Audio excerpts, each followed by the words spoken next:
حضرت علامہ مولانا قاری محمد طیب نقشبندی صاحب آپ کی علمی خدمات میں 10 جلدوں پر مشتمل تفسیر برہان القرآن، سنن ابن ماجہ کا 4 جلدوں پر مشتمل عربی حاشیہ، سنن ابی داؤد کی اردو شرح، 6 جلدوں پر مشتمل مسودہ مکمل سیرت طیبہ، 800 صفحات پر مشتمل عظمت اہل بیت، دلائل ختم نبوت، 2 جلدوں پر مشتمل العقائد الاسلامیہ شرح قصیدہ بردہ شریف شامل ہے۔ اگر آپ اہل بیت کرام کے اور ائمہ اہل بیت کے سچے غلام بننا چاہتے ہیں تو پھر وہی نظریہ اختیار کرنا پڑے گا جو ائمہ عقیدہ ہے صحابہ کرام کے بارے میں۔ سبحان اللہ۔ یہ ایک بچے کو نمازی بنانے کا یہ نتیجہ ہے کہ اس کی اولاد جو ہے وہ جب تک زندہ ہے وہ ہر روز نماز کے عالم میں اپنے والدین کے لیے بخشش کی دعا کرتی ہی رہتی ہے۔ سرکار کی دختر کا مال چھین لیا، فدق چھین لیا، معاذ اللہ۔ تو ہم اس پر کھل کر بات کرتے تھے کہ جو آدمی اپنے آپ کو آج مسیح موعود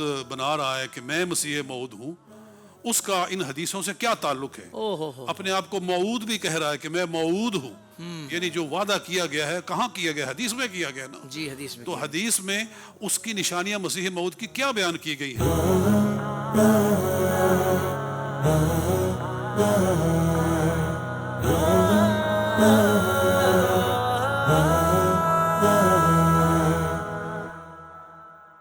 الحمد للہ رب العالمین والصلاة والسلام علی سید الانبیاء والمرسلین۔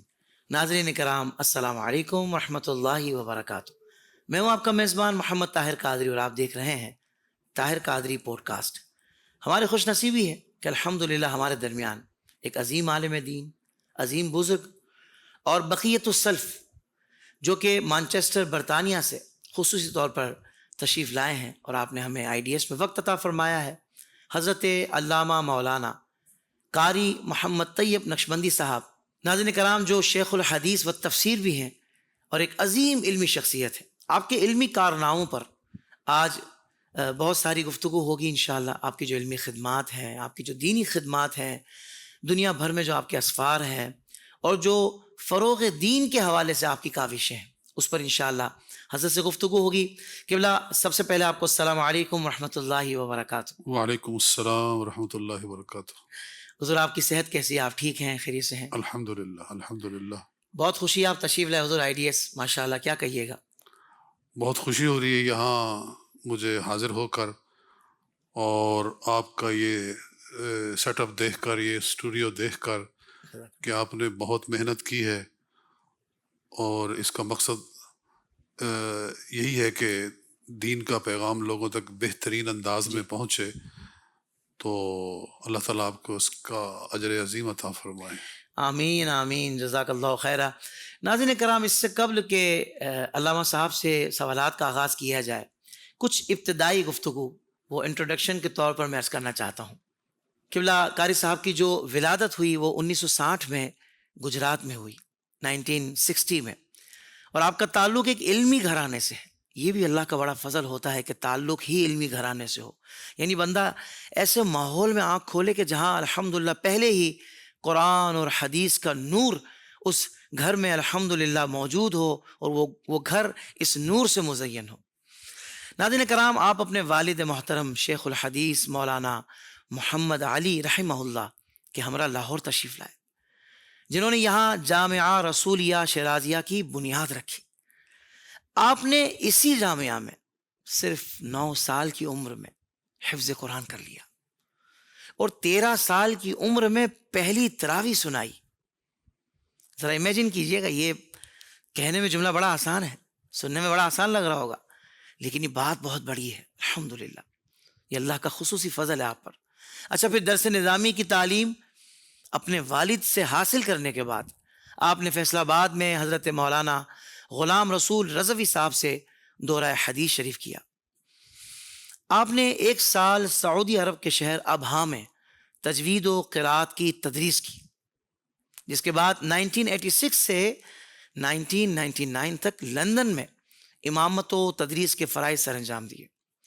اچھا، 1999 میں آپ نے مانچسٹر میں جامعہ رسولیہ اسلامک سینٹر قائم کیا کہ جہاں درس نظامی اور فتاوی کا سلسلہ تاحال جاری ہے اور انشاءاللہ صبح قیامت تک جاری رہے گا۔ ناظرین کرام، آپ کی علمی خدمات میں 10 جلدوں پر مشتمل تفسیر برہان القرآن سر فہرست ہے، جس کی حال ہی میں تقریب رونمائی الحمدللہ شہر کراچی میں ہوئی، جس میں بڑے بڑے علماء کرام شریک ہوئے. فقیر کو بھی حاضری کا موقع ملا، اور میں نے وہاں جو ماحول دیکھا، یعنی ایسا محسوس ہو رہا تھا کہ اس تقریب رونمائی جو کہ تفسیر برہان القرآن کے لیے تھی، علماء کرام اس تقریب میں آنا اپنے لیے سعادت سمجھ کر الحمدللہ وہاں موجود تھے. سبحان اللہ.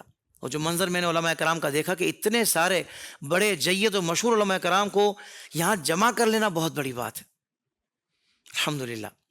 ناظرین کرام، اب بات اگر کی جائے حدیث کے میدان میں، اور حدیث کے میدان میں آپ نے سنن ابن ماجہ کا 4 جلدوں پر مشتمل عربی حاشیہ تحریر کیا جو بیروت سے شائع ہو رہا ہے.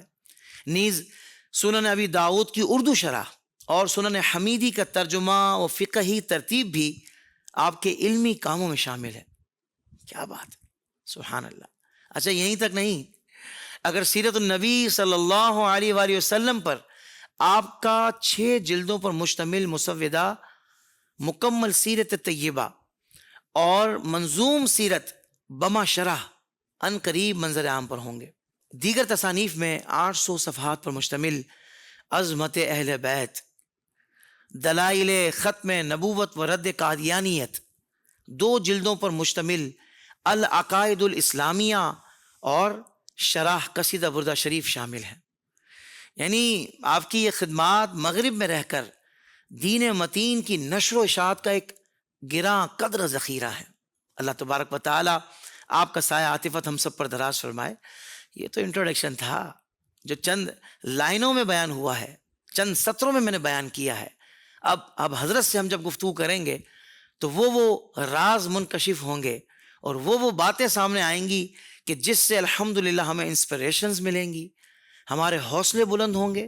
اور وہ جو نشیب و فراز آتے ہیں نا پڑھائی کے دوران یا کوئی دینی کام کرنے کے دوران، وہ پھر آپ کو متزلزل نہیں کریں گے، وہ آپ کو استقامت دیں گے انشاءاللہ، اور ہمت اور حوصلہ دیں گے. اور پھر وہی والی بات ہے نا کہ بندہ نتیجے پہ غور کرتا ہے کہ بھائی کر کس لیے رہا ہوں، ملنا کیا ہے، ہونا کیا ہے. تو مقصود جب رب کی رضا ہو اور رب کے محبوب صلی اللہ علیہ وآلہ وسلم کی خوشنودی ہو تو پھر منزل تک بندہ پہنچ ہی جاتا ہے اور کام آسان ہو ہی جاتا ہے. اللہ تبارک و تعالی ہم سب کو اخلاص کی دولت عطا فرمائے. آئیے بڑھتے ہیں علامہ صاحب کی طرف.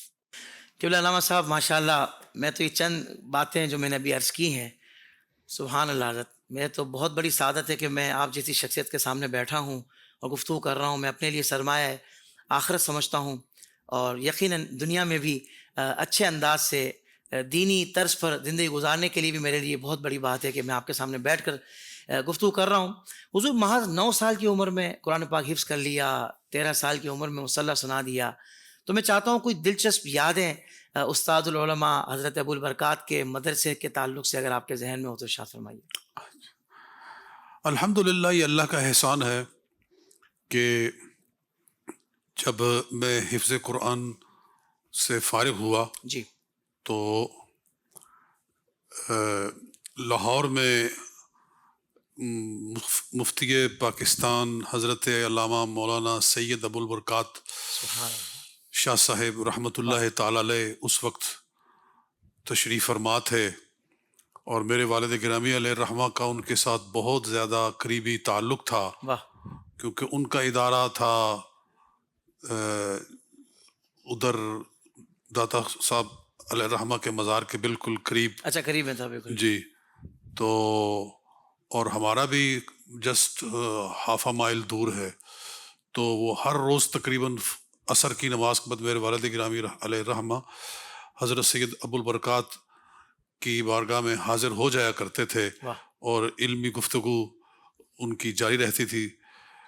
تو رمضان شریف آیا تو حضرت قبلہ شاہ صاحب نے فرمایا کہ ہماری جو مسجد ہے مدرسے کی، وہاں کوئی کسی حافظ کا انتظام نہیں ہو سکا، اور 1-2 دن رہ گئے ہیں، رمضان شروع ہو رہا ہے، تو کوئی حافظ آپ کے پاس ہو تو ہمیں بھیج دیں.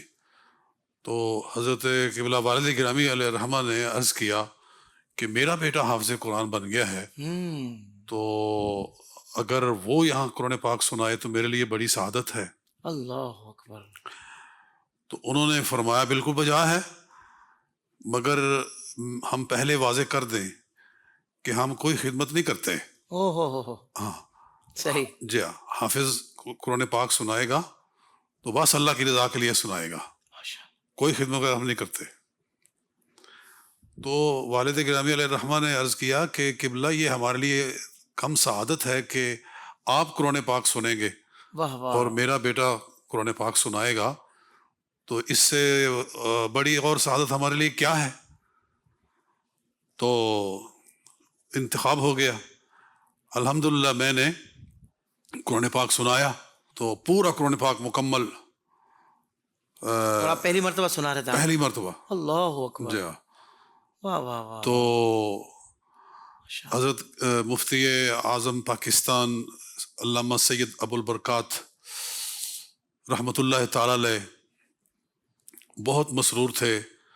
ہر روز جب تراویح کی نماز مکمل ہوتی تو مجھے ایک تھپکی دے کر جاتے، تو میرا حوصلہ بڑھتا اللہ کہ اکبر، پاکستان کی سب سے بڑی فقہی شخصیت جو حوصلہ افزائی کر رہی ہے۔ اللہ اکبر، تو جب قرآن پاک مکمل ہوا تو اس زمانے میں حفاظ کی جو خدمت ہوتی تھی اس سے کہیں بڑھ کر انہوں نے خدمت کی۔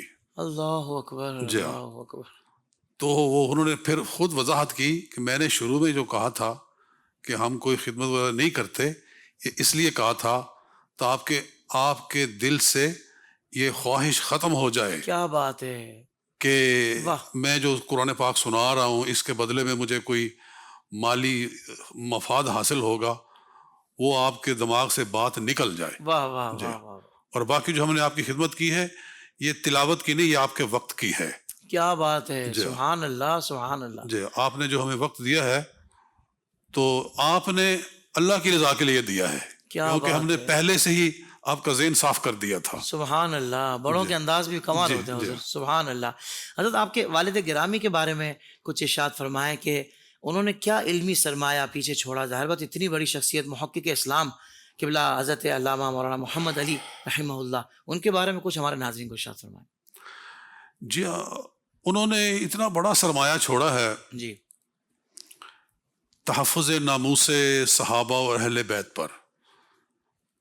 تو اس میں تحفہ جعفریہ، فقہ جعفریہ، عقائد جعفریہ، یہ کتابیں ساری مجموعی طور پر یہ 15 جلدیں ہیں، 15 جلدوں واہ، پر مشتمل یہ کتاب ہے۔ سبحان اللہ، اور کوئی بھی سوال جو صحابہ پر منکرین ناموس صحابہ کرتے ہیں اس کا اتنا مدلل جواب انہی کی کتابوں میں سے۔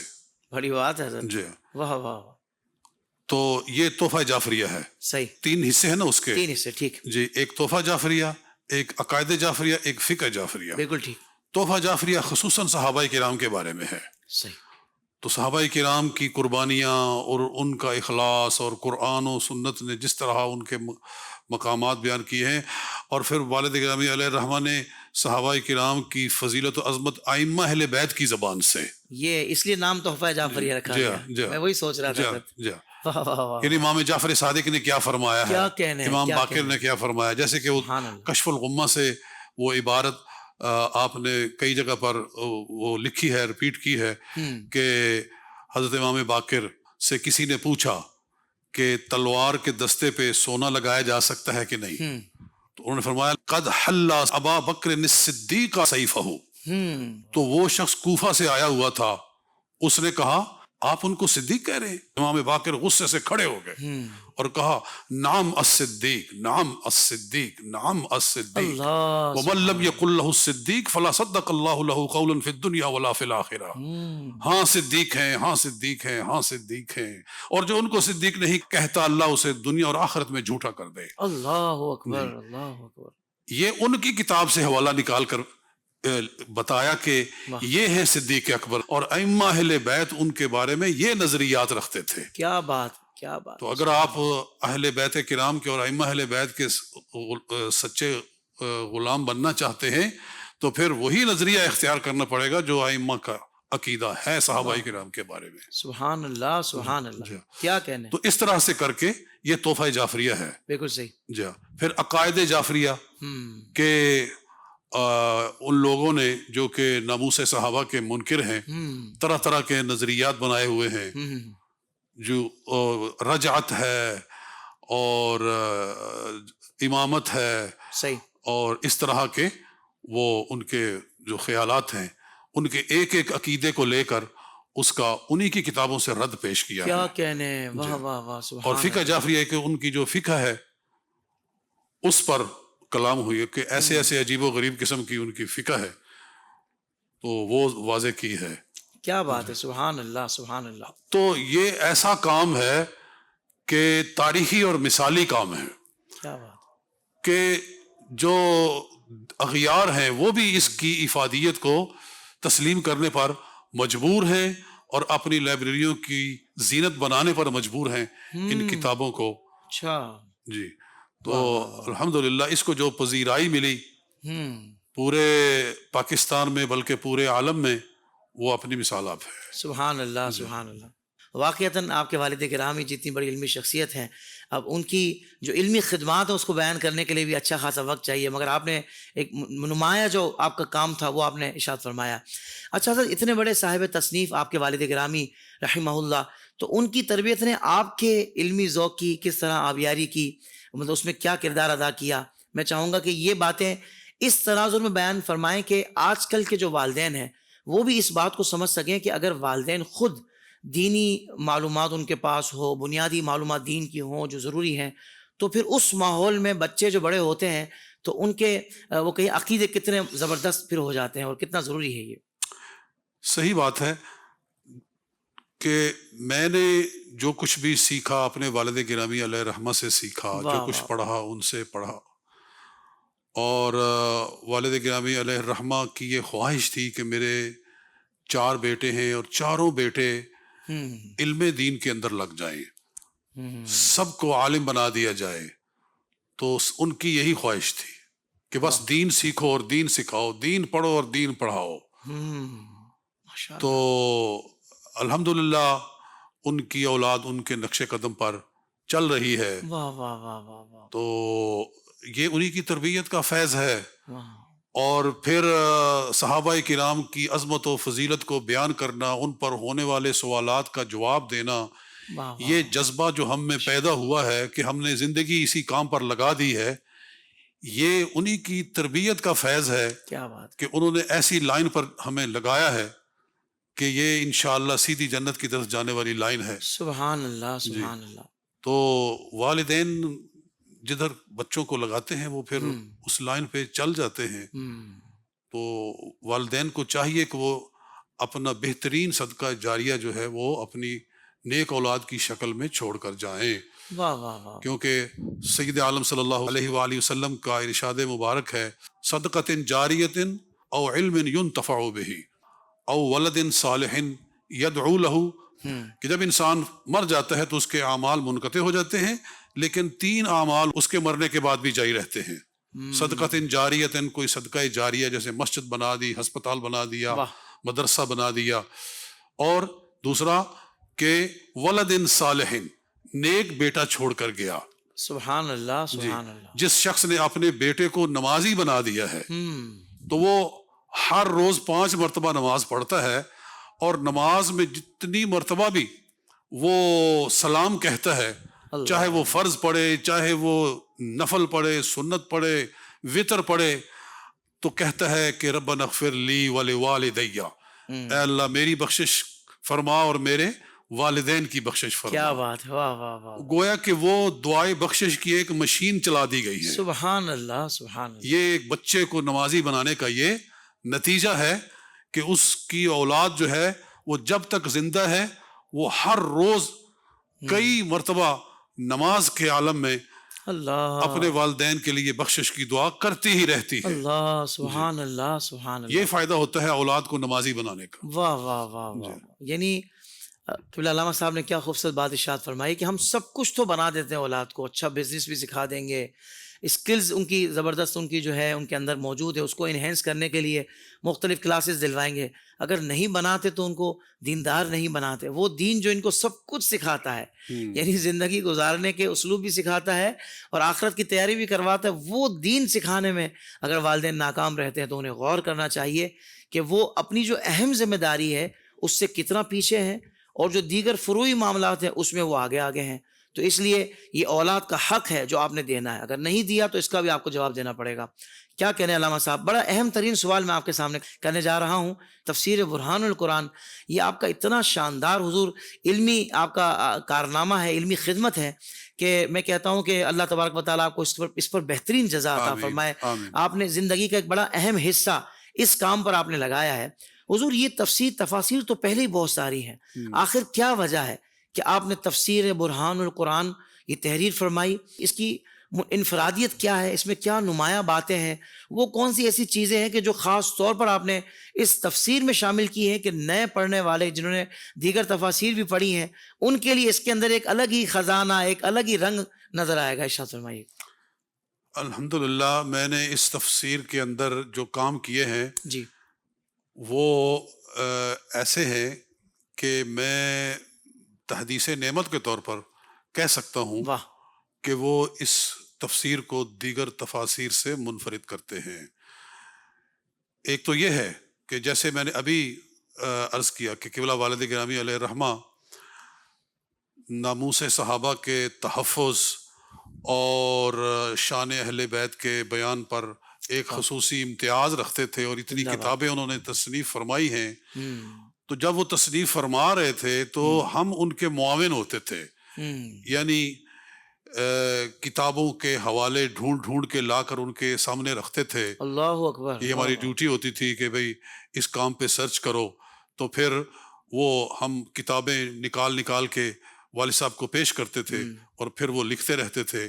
تو وہ ایک ہمارا مطالعہ تھا، ایک ہماری ایک تحقیق تھی، ذہن میں وہ ساری باتیں موجود تھی.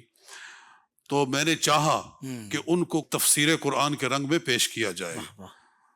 تو ایک یہ، اور دوسرا وہ ہوا کہ جب میں برطانیہ میں گیا تو وہاں کچھ اپنے اہل سنت کے ٹی ویز ہیں، تکبیر ٹی وی ہے، اور ایک امہ چینل ہوتا تھا. امہ چینل بھی بڑا زبردست ہے نا، وہ بہت اس کی بڑا کام کیا انہوں نے. بہت کام کیا جاتا. تو امہ چینل پہ ونس اے ویک ہمارا ایک پروگرام ہوتا تھا. تو اس پروگرام میں یہی باتیں ہوتی تھی صحیح کہ حضرت سیدنا صدیق اکبر پر جو لوگوں کے اعتراضات ہیں ان کا جواب، کبھی باغ فدق کا مسئلہ لے کر ہم وضاحت کرتے تھے کہ جناب صدیق اکبر نے دختر مصطفیٰ صلی اللہ علیہ وآلہ وسلم جناب سیدہ زہرا پر کوئی زیادتی نہیں کی ہے. ان کی طرف جھوٹ منسوب کیا جاتا ہے جی کہ انہوں نے سرکار کی دختر کا مال چھین لیا، فدق چھین لیا. معاذ اللہ. تو ہم اس پر کھل کر بات کرتے تھے. اور اسی طرح جناب فاروق اعظم پر اعتراض کیا جاتا ہے کہ نعوذ باللہ انہوں نے آقا دو جہاں صلی اللہ علیہ وسلم کی بیٹی پر جسمانی تشدد کیا، جی کک ماری، اور نعوذ باللہ ان کے پیٹ میں بچہ تھا وہ گرا دیا، پسلیاں توڑ دی، کبھی کہتے ہیں کہ دروازہ گرا دیا. تو یہ سب جھوٹ ہے، اس کا حقیقت سے کوئی تعلق نہیں ہے. یقیناً صحابہ کرام جو تھے، خصوصاً شیخین کریمین، وہ تو محبت اہل بیت میں ڈوبے ہوئے تھے. تو یہ جھوٹی باتیں، تو یہ ہم باتیں کرتے تھے. تو اس وقت پھر جو منکرین ہیں وہ فون کر کے تو کالے کر کے تو ڈیبیٹ شروع کر دیتے تھے. جی جی جی. تو اس طرح سے نا وہ باتیں پھر تازہ ہو گئیں. اور میں نے پھر کہا کہ قرآن پاک کی تفسیر میں ان چیزوں کو واضح کیا جائے. اور پھر یہ ہے کہ ختم نبوت ایک ایسا حساس موضوع ہے کہ اس سے جو پھسلا پھر اس کی بخشش کا کوئی رستہ باقی نہ رہ گیا، وہ ایمان سے محروم ہو گیا. تو میں نے ختم نبوت کے مسئلے کو لے کر اور دوسرا شان صحابہ کے موضوع کو لے کر میں نے تفسیر کا کام کرنا شروع کیا. تو پھر قرآن تو ایک سمندر ہے، اس میں کوئی ایک موضوع تھوڑا ہے، اس میں تو موضوعات کا ایک دریا بہ رہا ہے. ہر آیت میں ایک نئی بات ہے جی. بس اس میں ڈوبتے جاؤ تو نیا سے نیا ایک حکمت کا موتی نکلتا آتا ہے. سبحان اللہ تو سبحان اللہ. خیال یہ تھا کہ میں ایک دو جلدوں پر مشتمل، لیکن وہ ایک نہ تھمنے والا سمندر تھا جس قدر میں اس کو سمجھ سکوں. ابھی بھی وہ 10 جلدوں میں چھپ گئی ہے. اب نئے نئے موضوعات ذہن میں آ رہے ہیں، نئے نئے مسائل ذہن میں آ رہے ہیں اللہ اکبر. جی. تو لیکن اب میں اس کو نہیں چھیڑنا چاہتا کہ اللہ اکبر. وہ پھر کام لٹک جائے گا. بالکل ایسا ہی ہے، بالکل ایسا ہی. سبحان اللہ. تو بہرحال یہ دو موضوع اس میں خصوصی ہیں. میں الحمدللہ میں خوشی سے اور تحدیث نعمت کے طور پر کہتا ہوں کہ ختم نبوت پر کوئی آدمی تفسیر قرآن کے حوالے سے کام کرنا چاہے گا تو جس قدر خزانہ اس کو اس تفسیر میں ملے گا وہ کسی دوسری تفسیر میں نہیں ملے گا. کمال ہو گیا حضور، کمال ہو گیا. قرآن پاک میں جو فقہی جو احکام والی آیتیں ہیں، وہ جو آیات احکام ہیں جی، ان میں نے یہ کیا ہے کہ حنفی فقہ کے جو دلائل ہیں ان کو بڑے شر و بست کے ساتھ بیان کیا ہے. واہ. مثلا وقوموا للہ قانتین، اللہ کے ہاں عجز و نیاز کے ساتھ کھڑے ہو. اس میں یہ اشارہ جاتا ہے کہ نماز کے اندر ہاتھ نہیں اٹھانے چاہیے، صرف ابتدا میں ہاتھ اٹھائے جائیں، اس کے بعد نہ اٹھائے جائیں. تو اس آیت کے نیچے عدم رفع یدین کے بارے میں جو ہمارے امام نے ہمیں راستہ دیا ہے اور جو حنفی فقہ کے دلائل ہے کہ رفع یدین رکوع میں جاتے ہوئے اٹھتے ہوئے کیوں نہیں کرنا چاہیے، اس کو میں نے وہاں سمیٹا ہے. واہ واہ. تو فقہ حنفی کی جو ترجیح ہے دیگر مکاتب فقہ پر وہ اس میں بیان ہوئی ہے. اور قرآن فرماتا ہے کہ اذا قرئ القرآن فاستمعوا له وانصتوا، جب قرآن پڑھا جائے تو تم سنو اور چپ ہو جاؤ. اس سے واضح ہوتا ہے کہ امام کے پیچھے قرآن پاک نہیں پڑھنا چاہیے. جی یہ نص قرآن ہے نا واضح طور پر. جی. تو اس کے تحت پھر فاتحہ خلف امام کی باس آئی تو اس کو میں نے پورے دلائل کے ساتھ لکھا ہے. کیا بات ہے. سبحان اللہ سبحان اللہ. تو یہ فقہ حنفی کی تائید کے حوالے سے اس میں کام ہے. اچھا ایک اور ہے کہ جدید مسائل، دور حاضر کے جدید مسائل، اس کی بھی بڑی ضرورت رہتی ہے حضور. جی جس کے مثلا ٹرین میں اور ہوائی جہاز میں نماز پڑھی جا سکتی ہے کہ نہیں، اور پڑھی جائے تو کیسے پڑھی جائے. کیا بات ہے. جی اس پر میں نے کھل کر لکھا ہے. کیا بات ہے. واہ. اور جو کتب فقہ ہیں ان کے حوالہ جات کے ساتھ کہ آپ ٹرین کے اوپر یا وہ سواری جو آپ کے کنٹرول میں نہیں ہے تو آپ اس پہ نماز پڑھ سکتے ہیں. ہمارے پرانے فقہا سب نے لکھا ہے کہ اگر آدمی سواری پہ بیٹھا ہوا ہے اور وہ اس کے کنٹرول میں نہیں ہے اور اگر وہ اتر جائے تو پھر وہ دوبارہ چڑھ نہیں سکتا، تو اس کو سواری پر ہی نماز پڑھ لینا چاہیے. الی ای جہۃ توجہت دابتہ، اس کا دابا کسی بھی طرف متوجہ ہو. اللہ اکبر. جی مشرق کی طرف مغرب کی طرف، تو وہ اس پہ بیٹھے بیٹھے نماز پڑھ سکتا ہے. واہ واہ واہ واہ. جی بہت خوب. تو اس طرح سے کر کے میں نے جو انجیکشن روزے کی حالت میں لگوایا جا سکتا ہے کہ نہیں. جی اور یہ انہیلر لوگ استعمال کرتے ہیں جی جو دمہ کے مریض ہیں روزے کے دوران، تو کیا انہیلر کے یوز کرنے سے آپ کا روزہ جاتا رہتا ہے یا نہیں. تو ان مسائل پر شر و بس کے ساتھ گفتگو ہوئی ہے. واہ واہ واہ. سبحان اللہ سبحان اللہ. بہت خوب. علامہ صاحب بہت شاندار کارنامہ یہ تو. اللہ تعالیٰ قبول فرمائے. حضور اسی طریقے سے حدیث پاک کی خدمت کے حوالے سے بھی ماشاءاللہ میں نے دیکھا کہ کئی کتب کی آپ نے شرح لکھی ہے، تو اس بارے میں ارشاد فرمائیں نا حضرت، کس طرح آپ نے کام کیا اس پر.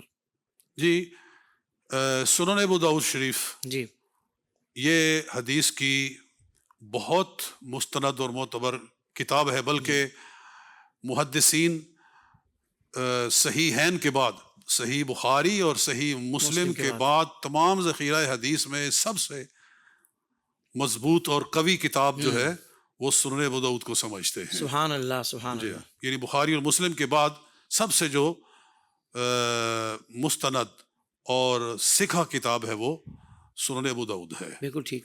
تو میں نے اس کی الحمدللہ شرح لکھی ہے. تو اس میں بھی یہی ہے کہ جدید جو فقہی موضوعات ہیں ان کو سمیٹا گیا ہے، اور حدیث کے اندر اس کے الفاظ ہیں، ان کے حل لغات ہے، اور ان کی پھر شرح ہے. واہ. جی تو انشاءاللہ یہ کتاب بھی علماء کے لیے اور عوام کے لیے بہت مفید ثابت ہوگی. سنن ابن ماجہ پہ آپ نے عربی سنن حاشیہ جو ہے. اسعاف الحاجہ فی شرح سنن ابن ماجہ، واہ واہ. یہ پہلے درسی سائز میں پاکستان سے لاہور سے چھپی ہے، مکتبہ برہان القرآن انہوں نے اس کو چھاپا ہے. تو کیونکہ پاکستان میں ایک درسی ایک سائز ہے کہ پوری بخاری شریف ایک ہی جلد میں، پورے مسلم شرح کے ساتھ ایک جلد میں اسے ابو داؤد، تو وہ ایک درسی سائز ہوتا ہے، اس کے مطابق اس کو چھاپا گیا ہے. یہ مصر میں، بیروت میں، باقی اسلامی ممالک میں طباعت کا یہ طریقہ نہیں ہے. نہیں وہاں پر. جی تو اب جو بیروت سے چھپ رہی ہے وہ 4 جلدوں میں اسی کو وہ 4 جلدوں میں لا رہے، اسعاف الحاجہ فی شرح سنن ابن ماجہ. واہ سبحان تو اللہ. یہ 5,500 حدیثوں کی شرح ہے. اللہ اکبر اللہ اکبر ماشاء اللہ. تو اس میں یہی ہے کہ عقیدہ اہل سنت کو عربی کے اندر اتنا واضح کیا گیا ہے الحمدللہ کہ عربی میں عقیدہ اہل سنت کو واضح کرنے کا یہ جو کام ہے یہ ایک نمایاں طریقے سے سامنے آیا ہے. اس کی ضرورت بھی بہت ہے علامہ صاحب، کیونکہ عربی زبان میں اس کا، عربی زبان میں، کیونکہ عرب میں فتنہ جو پیدا ہوا وہابیت کا، جی اور اس کی وجہ سے ضروری ہے کہ عقیدہ اہل سنت کو عربی کے اندر، عربی لٹریچر کے اندر لایا جائے. واہ واہ. مثلا وہ جو حدیث ہے اس میں سنن ابن ماجہ کے اندر کہ سید عالم صلی اللہ علیہ وآلہ وسلم کے پاس نبینا صحابی آیا تو کہا کہ تو میرے لیے دعا فرمائے. آپ نے فرمایا صلی رکعتین ثم قل اللہم انی اسألک واتوجہ الیک بنبی محمد صلی اللہ علیہ وسلم یا محمد انی اتوجہ بک الی ربی. تو یہ دعا حضور صلی اللہ علیہ وسلم نے اس صحابی کو سکھائی کہ میرے وسیلے کے ساتھ دعا کر، اور پھر یہ بھی کہ یا محمد، اے محمد. اچھا یہ سامنے بیٹھ کر نہیں، جا وضو کر اور 2 رکعت پڑھ، یعنی کہیں بھی، اور پھر وہاں سے پکار یا محمد. جی تو گویا حضور صلی اللہ علیہ وسلم نے یا محمد پکارنا غائبانہ اس کا طریقہ خود تعلیم فرمایا ہے اور وسیلہ خود سکھایا ہے. سبحان اللہ سبحان. اس حدیث کے تحت میں نے پھر توسل کے جواز پر بڑا مفصل کلام کی ہے عربی کے اندر. کیا بات ہے. سبحان اللہ سبحان اللہ. تو انشاءاللہ علماء دیکھیں گے تو خوش ہوں گے. کیا بات ہے. اور یعنی کہ داد تحسین تو مجھے مل ہی رہی ہے الحمدللہ، لیکن جب عرب میں جائے گا یہ کام اہل عرب کے پاس تو عقیدہ اہل سنت مزید کھل کر سامنے آئے گا ان کے. سبحان اللہ. میں یہاں یہی کہوں گا کہ جو وہ احباب ہیں کہ جن کی رسائی ان ممالک کی لائبریریز تک ہے، وہاں کے مکتبوں تک ہے، تو جہاں آپ اپنا کردار ادا کر سکتے ہیں وہاں آپ نے اپنا کردار ادا کرنا ہے. ہمارے اکابرین نے تو یہ شاندار علمی کام کر دیا. ہاں اب جیسے اس کی طباعت ہو جائے اور جیسے جیسے ہو رہی ہے آپ نے اپنا کردار ادا کرنا ہے. دیکھیں جو اس میں اپنا کردار ادا کرے گا اور جہاں جہاں اس کی پہنچ ہے وہاں تک اگر یہ اپنا کام کرتا ہے تو انشاءاللہ وہ بھی اس کا بہترین حصہ پائے گا. علامہ صاحب میں نے پیغام صحیح دے دیا نا؟ جی بالکل. علامہ صاحب اب یہ سوال ہے میرا کہ مغرب میں رہ کر، مانچسٹر میں رہتے ہوئے، یہ جو منکرین ختم نبوت ہیں جو مختلف شکلوں میں ہیں، مرزا غلام احمد کے بھی ماننے والے ہیں، دیگر بھی جو منکرین ختم نبوت ہیں، تو ان کے رد کے لیے، ان کے چہرے کو واضح کرنے کے لیے اور اس فتنے کو، اس کو کہتے ہیں نا کہ اس کا قلعہ کما کرنے کے لیے جو آپ کی خدمات ہیں اور پھر جن چیلنجز کا آپ کو سامنا کرنا پڑا اس کا بھی کچھ ذکر ہو جائے.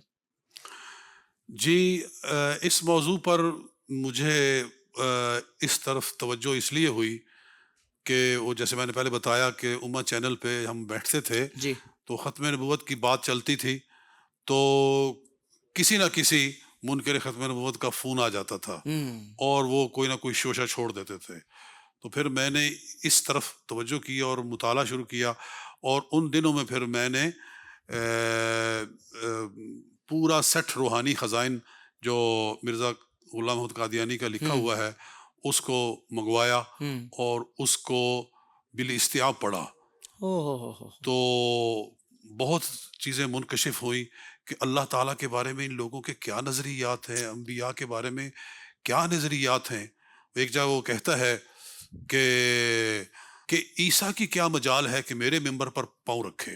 اللہ اللہ. جی ہاں، کہ حسب بشارات آمدم عیسیٰ کجاس کے بنحد پا بممبرم، اللہ. کہ میں وہ ہوں جو بشارتوں کے مطابق آیا ہوں، عیسیٰ کا کیا درجہ ہے کہ میرے ممبر پہ پاؤں رکھے. معاذ اللہ. جی، اس طرح کے ان کے نظریات ہیں.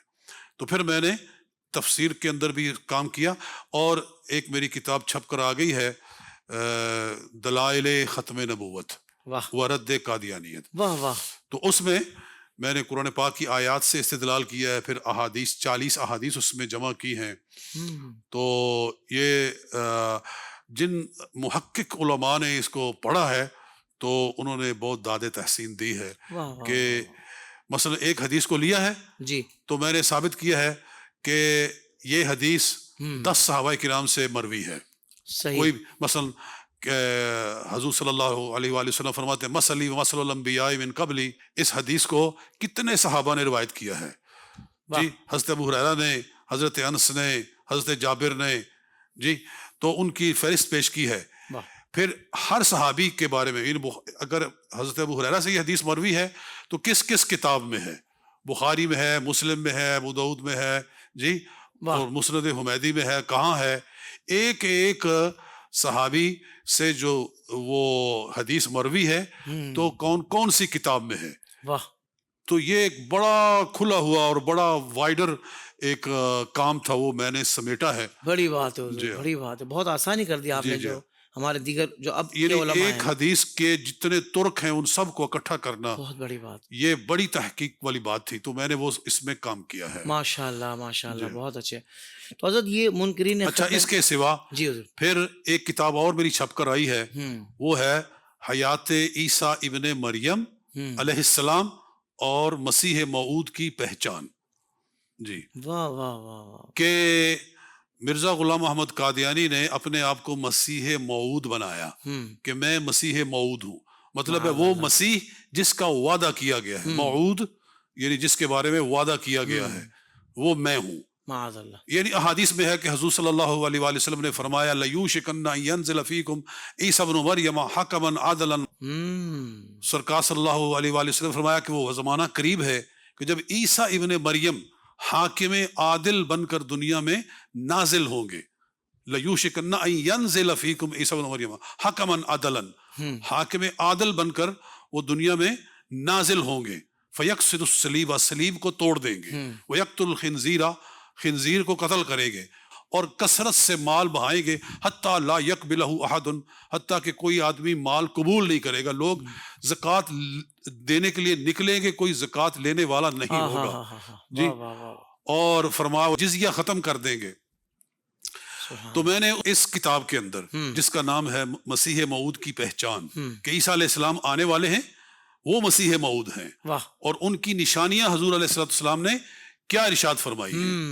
آپ نے یہ ارشاد فرمایا ہے، نام لیا حضور صلی اللہ علیہ وسلم کہ کس شہر میں تشریف لائیں گے، اور بلکہ اس شہر کے مشرق میں آئیں گے، سفید منارے کے قریب.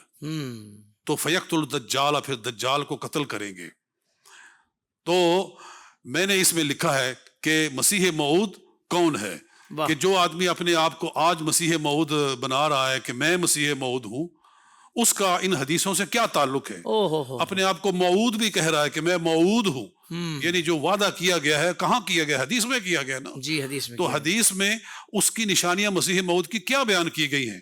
اس کا نام ہوگا عیسیٰ، اس کی والدہ کا نام ہوگا مریم. جی، کہاں نازل ہوگا؟ دمشق میں. جی، کام کیا کرے گا؟ کہ اچھا، یہ بڑی خوبصورت بات ہے، بیچ میں آ گئی تو میں بتا دوں.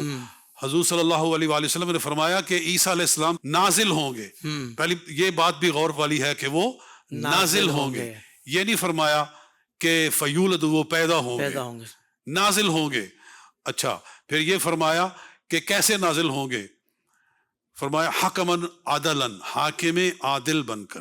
واہ واہ واہ. جی یہ نہیں فرمایا نبیًا مرسلن، نبی کے طور پر اور رسول کے طور پر آئیں گے. نہیں، فرمایا ایک حاکم عادل کے طور پر تشریف کیا لائیں بات گے. ہے، کیا مطلب یہ ہے کہ آئیں گے ضرور، لیکن اپنی نبوت منوانے کے لیے نہیں آئیں گے، بلکہ شریعت مصطفیٰ صلی اللہ علیہ وسلم کے نفاذ کے لیے آئیں گے. کیا بات ہے. سرکار کی شریعت کو جاری کرنے کے لیے آئیں سبحان گے. اللہ. نبی وہ ہوں گے لیکن نبی کے طور پر نازل نہیں ہوں گے. جی تو ان باتوں کی تفصیل کہ تمہارا اس سے کیا تعلق ہے، کیسے تم مسیح موعود بن رہے ہو. واہ واہ. جی تو اس کتاب میں سب چیزیں موجود ہیں. جی تو کیا تمہارا نام عیسیٰ ہے؟ تمہاری ماں کا نام مریم ہے؟ تم دمشق میں اترے ہو. جی اور حضور صلی اللہ علیہ وسلم تو فرما رہے ہیں کہ اتنا مال بہائیں گے حتی لا یقبلہ احد، اتنا مال بہائیں گے عیسیٰ علیہ السلام کہ کوئی مال پھر لینے والا نہیں ہوگا.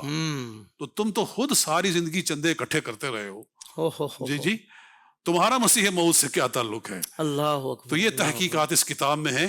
یہ کتاب الحمدللہ جو شخص پڑھ لے گا تو اس کا عقیدہ کبھی متزلزل نہیں ہو سکتا. واہ واہ. بلکہ کوئی منکر پڑھ لے گا بنظر انصاف تو اپنے عقیدے کو چھوڑنے پہ مجبور ہو جائے گا. کیا بات ہے. سبحان اللہ سبحان اللہ. تو حضرت اب یہ منکرین ختم نبوت کا جو فتنہ ہے، اس سے بچنا بھی تو ضروری ہے. والدین کی کیا ذمہ داری ہے کہ وہ اپنے ایمان کی حفاظت کے لیے اور اپنے بچوں کے ایمان کی حفاظت کے لیے کون سا کردار ادا کریں جس سے یہ منکرین ختم نبوت کے فتنے سے بچا جا سکے، چاہے وہ کہیں بھی رہتے ہوں. جی بس یہ ہے کہ کبھی ان کی کوئی ویب سائٹ نہ کھولیں، صحیح. کبھی ان کا کوئی بیان نہ سنیں، کیونکہ عام آدمی جو ہے اس کے دماغ میں کوئی نہ کوئی وہ ایسا وہ شوشہ پڑ جاتا ہے کہ اس بیچارے کا ایمان ڈاواں ڈول ہو جاتا ہے. اللہ اکبر. جیسے میں نے ابھی کہا ہے کہ وہ یہ سوال چھوڑ دیتے ہیں کہ اچھا رسول پاک صلی اللہ علیہ وسلم کے بعد کوئی نبی نہیں آنے والا. جی خاتم النبیین ہے، تو پھر اس کا مطلب ہے کہ عیسیٰ علیہ السلام بھی نہیں آنے والے. بالکل یہاں سے شروع کرتے ہیں وہ. جی ہاں کہ پھر اس کا مطلب ہے کہ عیسیٰ علیہ السلام نہیں، کیونکہ وہ تو نبی ہیں تو پھر وہ نہیں آنے والے. اللہ. تو اگر وہ آ رہے ہیں تو پھر آپ کا عقیدہ ختم نبوت غلط ہے. ہو. جی تو اس طرح سے لوگوں کو وہ گمراہ کر دیتے ہیں. لہٰذا وہ اہل سنت علماء کے بیانات سنیں اور ان سے وابستہ ہوں. واہ. اور اس طرح کی کتابیں پڑھیں جو کہ اس موضوع پر لکھی بہت گئی اچھے. ہیں. واہ واہ واہ. جی جی سبحان اللہ سبحان اللہ. تو حضرت یہ آج کل سوشل میڈیا پر بھی یہ جو منکرین ختم نبوت ہیں، ان کے جو مبلغین ہیں، نت نئے انداز اختیار کر رہے ہیں، ان اسلامی اصطلاحات کا استعمال کر کے سادہ لوگ مسلمانوں کو گمراہ کر رہے ہیں. تو اس کا توڑ علمی سطح پر کیا ہے حضرت؟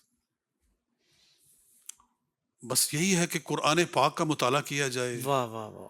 اور حدیث پاک کو دیکھا جائے کہ سید عالم صلی اللہ علیہ وسلم نے ہمیں کیا رہنمائی دی ہے.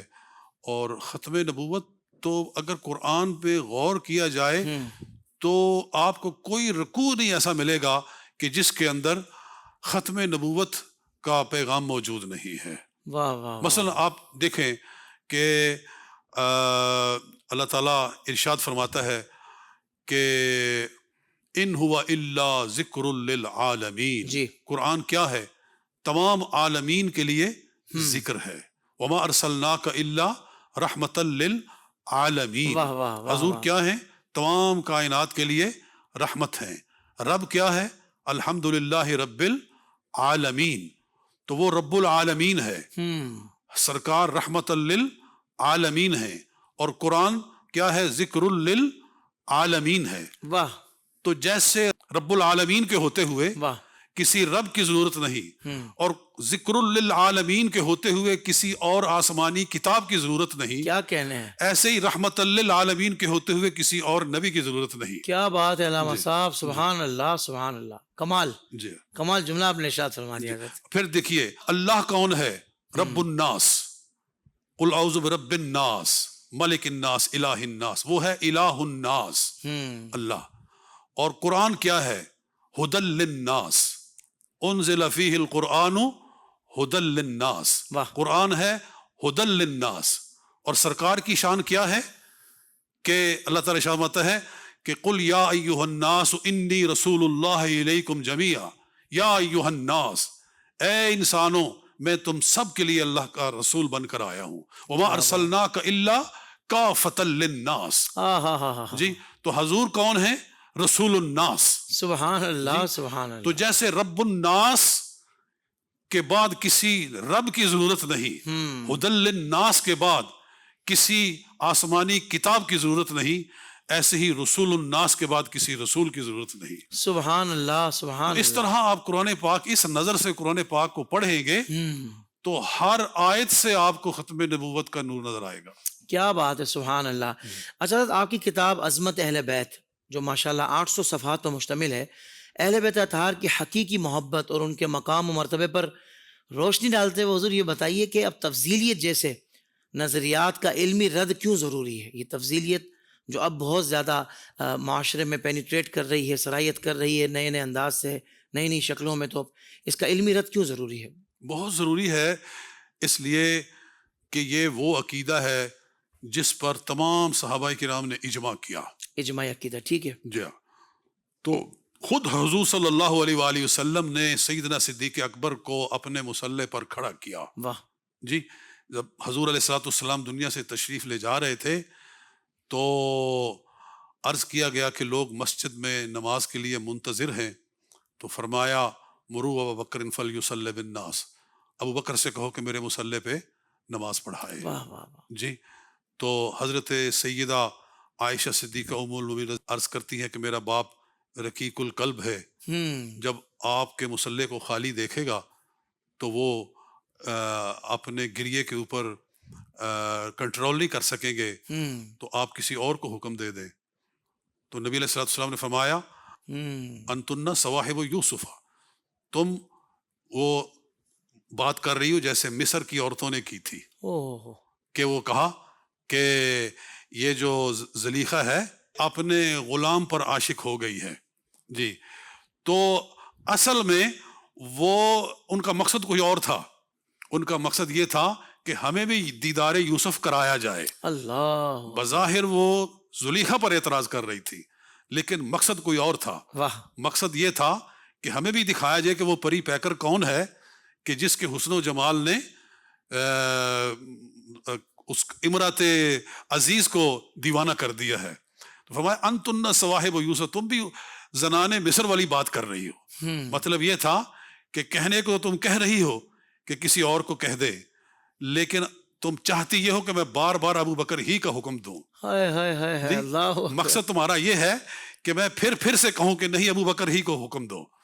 تو آپ نے فرمایا کہ میں نے جو کہا ہے کہ ابو بکر کو کہو تو ابو بکر ہی نماز پڑھائے گا. واہ واہ واہ واہ، یعنی سبحان اتنا زور دے کر حضور صلی اللہ علیہ وسلم نے جناب صدیق اکبر کو اپنے مصلح پر کھڑا کیا. پھر ایک اور حدیث ہے کہ ایک مرتبہ ایسا ہوا کیونکہ 17 نمازیں ایسی گزری جی کہ حضور علیہ الصلوۃ والسلام مسجد میں نماز کے لیے تشریف نہیں لائے تو وہ نماز ابو بکر صدیق پڑھاتے رہے. درمیان میں ایک ایسی نماز آئی کہ حضرت ابو بکر صدیق مؤخر ہو گئے، جی کسی وجہ سے لیٹ ہو گئے. تو فاروق اعظم بیٹھے ہوئے تھے تو لوگوں نے ان کو کھڑا کر دیا کہ چلیے آپ پڑھا دیں، وہ لیٹ ہو گئے ہیں تو آپ پڑھا دیں. وہ کھڑے ہو گئے. یہ سنن ابو داؤد کے اندر حدیث ہے. انہوں نے کہا اللہ اکبر، وہ جہیر الصوت تھے، اونچی آواز تھی. تو انہوں نے جب اللہ اکبر کہا تو نبی اکرم صلی اللہ علیہ وسلم کے کانوں میں سرکار کی سماعت مبارکہ میں حضرت عمر فاروق کی آواز گئی حجرے کے اندر. تو آپ حجرے میں ہی ارشاد فرماتے ہیں رسول اللہ صلی اللہ علیہ وسلم لا لا لا لا نہیں نہیں نہیں نہیں نہیں لیصلی الناس ابو بکر، نماز پڑھائے گا تو صرف ابو بکر ہی پڑھائے گا. اللہ اکبر اللہ اکبر، نماز صرف ابو بکر ہی پڑھائے گا. سبحان اللہ. تو پھر حضرت ابو بکر آئے اور انہوں نے نماز پڑھائی. میں نے اس حدیث سے یہ سمجھا ہے کہ جب حضور نے فرمایا لا لا نہیں نہیں تو حضرت فاروق اعظم نے نماز توڑ دی. ہائے ہائے ہائے، اس حدیث کا مطلب یہ ہے کیونکہ پھر حضرت ابو بکر آئے اور انہوں نے ہی نماز پڑھائی. واہ واہ واہ واہ. اگر حضرت عمر نے نماز پڑھا دی تھی تو فرض تو ادا ہو گیا نا. پھر جی فرض کے بعد تو پھر نفل رہ جاتا ہے نا. جی تو نفل کے لیے تو جماعت کی ضرورت نہیں نا. تو نماز کو لوٹایا جانا اس بات کی دلیل ہے کہ پہلی نماز پڑھائی ہی نہیں گئی ہے. جی جی جی جی جی. تو اس طرح سے کر کے جناب رسول اکرم صلی اللہ علیہ وسلم نے ابو بکر صدیق کی افضلیت کو اتنا واضح کیا ہے. تیاری کروائی جا رہی تھی, واہ واہ واہ. صحابہ کا ذہن بنایا جا رہا تھا, سبحان اللہ. نبی اکرم صلی اللہ علیہ وسلم اپنی امت کو سکھا رہے تھے کہ میرا جانشین کون ہے, میری جگہ پر کون کھڑا ہوگا. اللہ اکبر.